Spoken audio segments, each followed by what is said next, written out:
মঞ্চে উপস্থিত রয়েছেন কালীগঞ্জ উপজেলা বিএনপি সম্মানিত সভাপতি হুমায়ুন কবির মাস্টার। মঞ্চে উপস্থিত রয়েছেন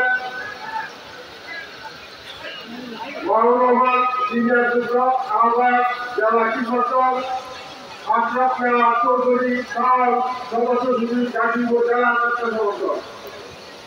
মঞ্চে উপস্থিত রয়েছেন জেলা আবুল মুসলিম গাজীপুর মৌলানা কাজী ইব্রাহিম সরকারি সম্পাদক গাজীপুর জেলা।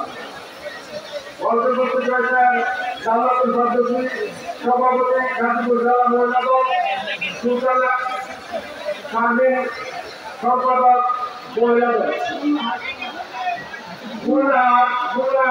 শারমিন সরকারি সম্পাদক জেলা মহিলা দল।